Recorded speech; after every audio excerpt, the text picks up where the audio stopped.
Assalamualaikum warahmatullahi wabarakatuh. Selamat pagi.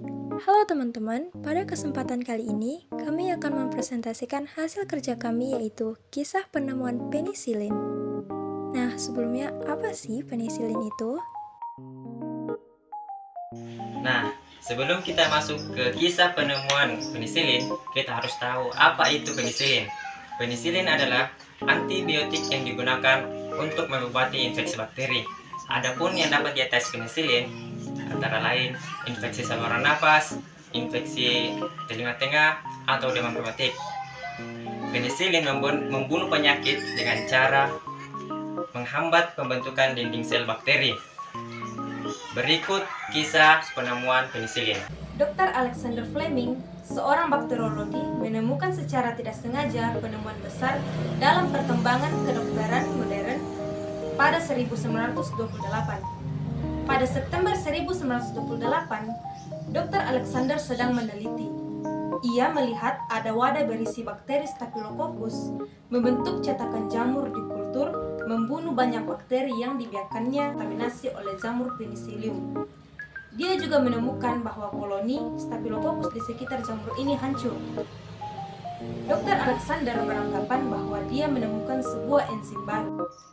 Alexander memutuskan untuk meneliti lebih jauh. Ternyata anggapannya salah. Timonnya itu bukan suatu enzim, tetapi antibiotik yang kelak dikenal sebagai penicillin.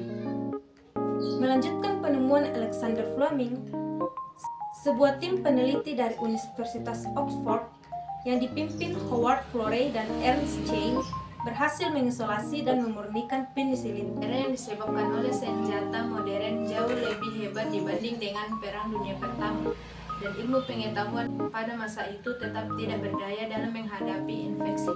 Percobaan dengan 58 ekor tikus belum dapat menjadi bukti tentang kehebatan bahan baru tersebut. Pada tahun 1941, mereka menemukan satu pasien yang cocok di Oxford, yaitu seorang polisi yang keracunan darah dan sudah dirawat dengan semua obat yang ada, dan waktu itu sudah menunggu ajalnya. Kemudian, pasien tersebut diberi injeksi penisilin pertama. Injeksi ini diulangi setiap 3 jam sekali. Setelah 24 jam, keadaannya berubah drastis. Luka-lukanya tidak lagi mengelorkan nanah lagi, panasnya menurun, namun ketika keadaannya lebih membaik, persediaan penisilin juga semakin menipis. Kemudian pasien tersebut meninggal dunia. Alexander Fleming dan tim dari Oxford menjadi bimbang. Mereka tahu artinya penisilin bagi diri sendiri, tetapi tidak ada yang mau mengerti bahwa orang itu meninggal karena kekurangan penisilin, bukan karena penisilin itu sendiri. Dari pihak pemerintah juga tidak memberikan subsidi atas dasar hal ini, padahal tanpa uang penyelidikan tidak bisa dilanjutkan lebih lanjut.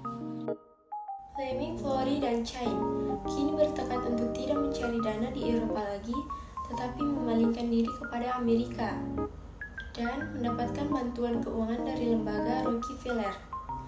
Mula-mula tempat produksi di Peoria, Amerika Barat Tengah, hanya bisa menghasilkan 400 juta unit penisilin dalam waktu 5 bulan. Namun dengan bertambah banyaknya korban dalam Perang Dunia II, lebih banyak orang yang berhasil diselamatkan karena antibiotika lebih ahli yang menyediakan diri untuk mempercepat produksi penisilin. Selama perang masih berkecamuk, semua penisilin dimonopoli oleh tentara sekutu. Bahkan setelah perang usai, obat itu masih harus dijatah. Obat itu nilainya seperti emas. Waktu itu tidak ada orang yang bisa membayangkan bahwa pada suatu hari, orang pilek saja sudah bisa dirawat dengan penicillin. Sir Alexander Fleming telah mewariskan sesuatu yang amat sangat berharga bagi umat manusia. Adalah menjadi tugas dan tanggung jawab kita bersama untuk menjaga warisan tersebut dengan bijak agar bisa kita wariskan kepada anak cucu kita kelak. Nah, dapat disimpulkan, penisilin merupakan antibiotik yang digunakan untuk mengobati infeksi bakteri. Penemu obat ini adalah Dr. Alexander Fleming. Ia menemukannya secara tidak sengaja dan merupakan penemuan besar bagi perkembangan kedokteran pada tahun 1908.